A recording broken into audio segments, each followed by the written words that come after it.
सर्वत्र गोविन्दनाम सङ्कीर्तनं गोविन्दा गोविन्दा ஆழ்வார் ஆண்டாள் எம்பெருமானார் ஜீயர் திருவடிகளே சரணம்.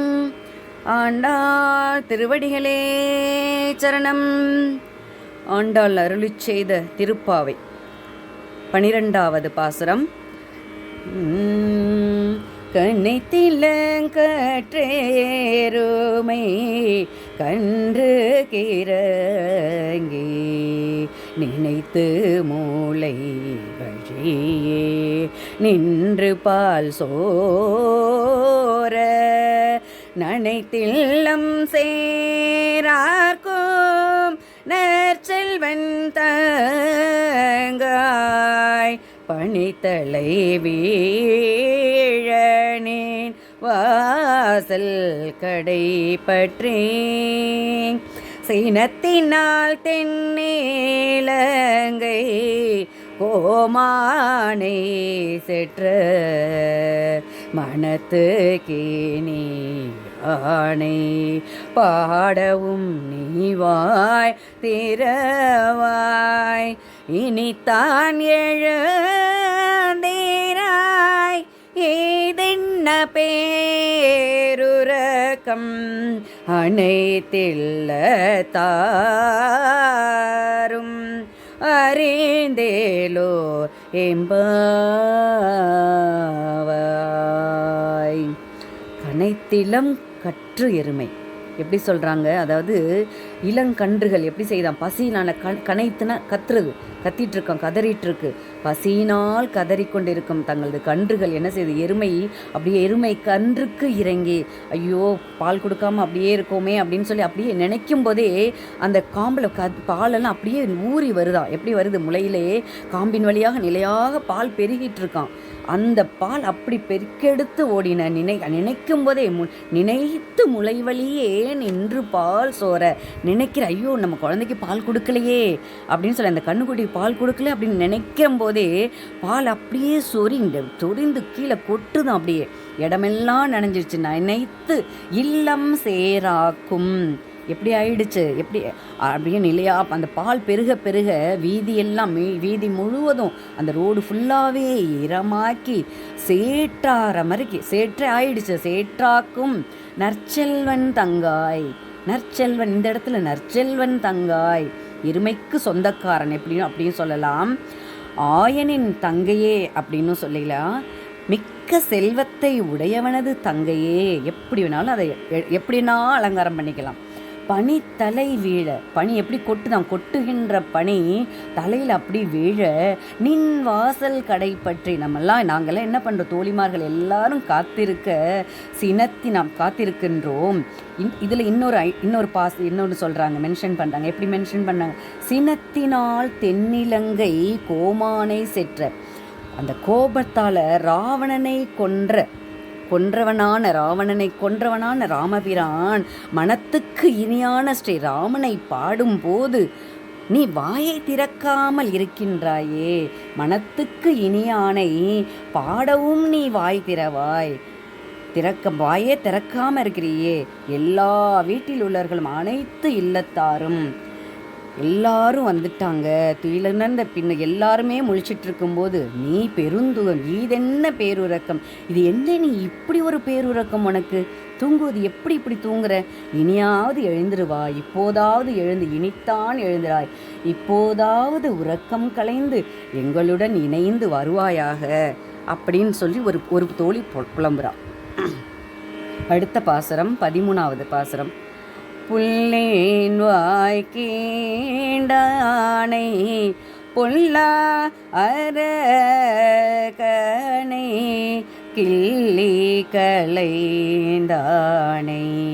கீர்த்திமை பாடி போய் பிள்ளைகள் எல்லாரும் பாவை கலம்புக்கார் வெள்ளி எழுந்து வியாழம் உறங்கேற்று புல்லும் சிலம்பேன் காண் போதரே கணே குள்ள குளிர குடைந்து நீராடாதே பள்ளி கிடத்தியோ பாவாய் நீன நாளால் கள்ளம் தவிர்ந்து கலந்தேலோ எம்பாவாய். புல்லின் வாய் கீண்டானை பொல்லா அரக்கனை. எப்படி இது புல்லின் வாய்? யார் இது புல்லு? பறவை உருக்கொண்டு வந்த அந்த பகாசுரனை தான் சொல்கிறாங்க. பறவையின் உருவம் கொண்டு வந்த பகாசுரனுடைய வாயை பிளந்தவனும். ராமாயணத்தில் ராவணனுடைய 10 தலைகளையும் மிகவும் எளிதாக கிள்ளி களைந்தானே. என்ன கிள்ளி போட்டானா? எப்படி? கிள்ளி களைந்தானை கீர்த்திமை பாடி போய் தலையையும் மிக எளிமையாக ரொம்ப ஈஸியாக அறுத்து அளித்தவனுமான பெருமானது வீர சரித்திரங்களை பாடிக்கொண்டு கீர்த்திமை பாடிப்போய். அவருடைய கீர்த்தினாலே ஒரு சிறப்பு பொருந்தி அப்படின்னு அர்த்தம். அப்படிப்பட்ட கீர்த்திமை பாடிப்போய் பிள்ளைகள் எல்லாரும் பாவை களம் புக்கார். வீதியில் உள்ளவர்கள், அக்கம்பக்கத்தில் இருப்பவர்கள் எல்லாரும், சிறியவர்கள் எல்லோரும் நோன்பு நோற்பதற்கு அந்த இடத்தில் போய் சேர்ந்து விட்டார்கள். இவ்வளவும் கூறிய பின்னும் பொழுது விழுந்து விட்டதா? பொழுது விழுந்துடுச்சா அப்படின்னு கேட்குற மாதிரி ஒரு தோழி தூங்குறவ கேட்குற மாதிரியும், அதற்கு எழுப்புவர்கள் சொல்கிறாங்க, போதும் எந்திரிச்சு வா, வெள்ளி எழுந்து வியாழம் உறங்கிற்று, சுக்கிரன் உதித்து குரு கிரகம் அஸ்தமித்து விட்டதுரி, நீ இப்படி தூங்கிக் கொண்டிருக்கிறாயே, புல்லும் சிலம்பினகான். இறை தேடும் பறவைகள் எல்லாம் வெளியே போய்விட்டது. கூட்டிலிருந்த பறவைகள் எல்லாம் பறந்து இறை தேடும் இடங்களில் ஒளிந்து விட்டன. தாமரை பூவையும் மானையும் ஒத்த கண்களை உடையவளே, போதரி கண்ணினாய். போது என்பது புஷ்பம், அரி என்பது வண்டு, மான் அப்படின்னு இந்த இடத்துல எடுத்துக்கலாம். போதரி கண்ணினாய், கண்ணை உடையவளே. எப்படி கண்ணை? மான் போன்ற தாமரை பூவையும் மானை ஒத்த கண்களையும் உடையவளே, பதுமை போன்றவளே. கண்ணினாய், போதரி கண்ணினாய், குள்ள குளிர குடைந்து நீர் ஆடாதே. எப்படி இருக்கும் தெரியுமா? அதாவது திருநெல்வேலியில் சொல்லுவாங்க, தாமிரபரணியில் ஆற்றுல மார்கழி மாதம் எப்படி இருக்கும், குளிர் எப்படி இருக்கும், அதில் போய் ஒரு முக்குனோன்னு வச்சுக்கோங்க, அதுக்கு மேலே ஒரு சந்தோஷம் அந்த இடத்துல கிடைக்காது. நீ இப்படி தூங்கிட்டு இருந்தேனாக்கா எங்கே கிடைக்கிறது? அந்த புண்ணியத்தெல்லாம் எங்கே கொண்டு போய் சேர்க்கறது? இப்படி நீ படுத்துட்டே இருக்கியே, எந்திரிச்சு வா. குளிர குடைந்து நீராடையாது. இந்த இடத்துல அதையும் மென்ஷன் பண்ணுறாங்க. பள்ளி கிடத்தியோ, இப்படியே கண்ணனை நீ மட்டும் அனுபவிக்கணும், மற்றவங்கெல்லாம் தேவையில்லை அப்படின்னு நீ மட்டுமே தனியே கனவு கண்டுட்டு படுத்திருக்கியே, பாவாய் பதுமை போன்றவளே, நீ இந்த நாளில் நல்ல நாளில் கள்ளம் தவிர்ந்து, கள்ள உறக்கத்தை சும்மா படுத்துட்டு இருக்கிறதெல்லாம் கள்ளம் தவிர்ந்து எங்களுடன் கலந்து ஏலோர் எம்பாவாய், பாவை நோன்புக்காக விரைந்து நம்மளோட சேர்ந்து அதாவது அந்த தண்ணியில் குளிக்கும்போது எப்படி இருக்கும், எங்களோடு கூடி உடம்பு வவ்வலிடும்படி, அதாவது உடம்பெல்லாம் அப்படியே சிலுத்து போகுமா, துளைந்து விளையாடி நீராடை குளிர குடைந்து படுத்து அப்படி ஒரு குளிக்கிறது நீ நினைக்காம நீராடாமல் படுக்கையில் கிடப்பாயோ, இப்படியா கிடக்கிறது? இது தகுதி அன்று, வாவாய், இது சரியில்லை, எழுந்து வா என்று தோழிமார் அழைப்பதாக இந்த பாசுரம். தொடர்ந்து அனுபவிப்போம்.